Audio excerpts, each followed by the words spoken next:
मुल्ला मौलवी मुफ्ती मुकर्रम बारी हाफिज में से कितने पसमंदा हैं? उसमें कितने जुलाहा अंसारी गौसी बताइए मिरासी कितने हैं?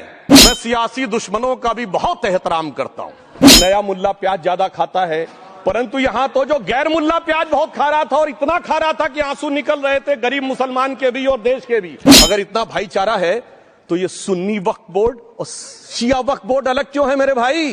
इबादत के भाव से काम किया है।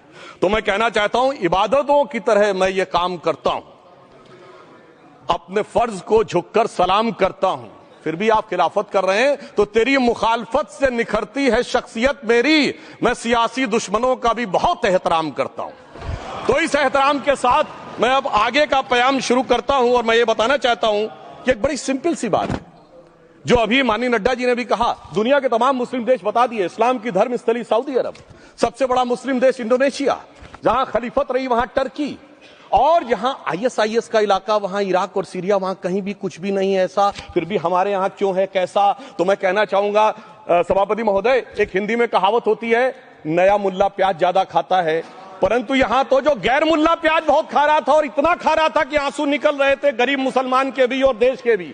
इसलिए मैं कहना चाहता हूं सभापति महोदय, अगर छोड़ दीजिए भारत की बात करिए तो क्या ऐसी कोई शक्ति सिखों के पास है, ईसाइयों के पास है, यहूदियों के पास है, पारसियों के पास है? नहीं है। छोड़ दीजिए, इस्लाम के अंदर आइए। अगर इतना भाईचारा है तो ये सुन्नी वक्फ बोर्ड और शिया वक्फ बोर्ड अलग क्यों है मेरे भाई?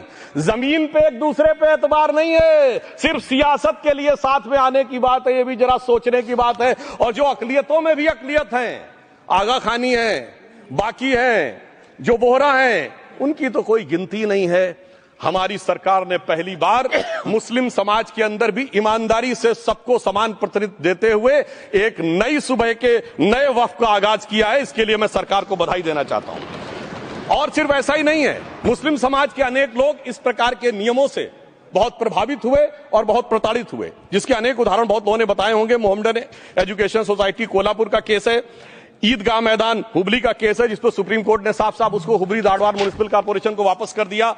अनीसा अयासा वर्सेस तमिलनाडु वक्फ बोर्ड का केस है, तेलंगाना स्टेट वर्सेस मोहम्मद मुजफ्फर का केस है, हिमाचल प्रदेश वक्फ बोर्ड वर्सेस ख्वाजा खलीलुल्लाह का केस है, और सभापति महोदय ताजमहल पर भी दावा कर दिया गया।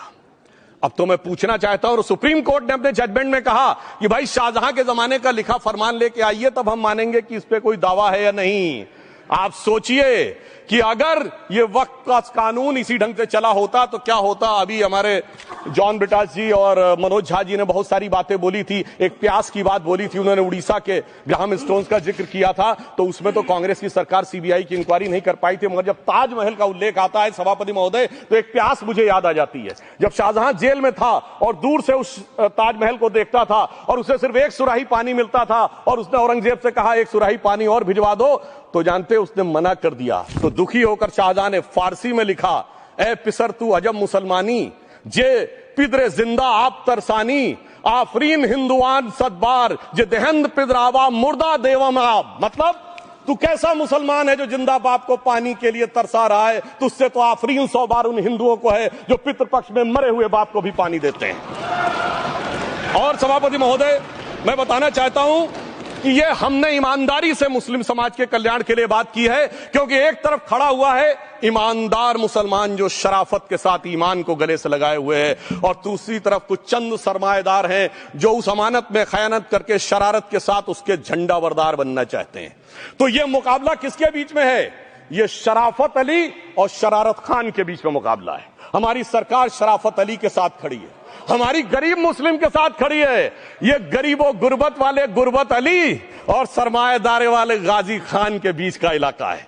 मगर मैं कहना चाहता हूं महोदय, एक बात मैं बहुत स्पष्ट रूप से कहना चाहूंगा, इन जरूरतमंद मुसलमानों की लड़ाई के लिए मैं कह सकता हूं कि ये गरीब मुसलमानों के दिल की कसक और कट्टरपंथी वोट के ठेकेदारों के मन की ठसक के बीच में हमारी सरकार ने उस कसक का साथ दिया है, जिसके लिए मैं मानता हूं गरीब और पसमानदा मुसलमान निश्चित रूप से उनका आभारी होगा।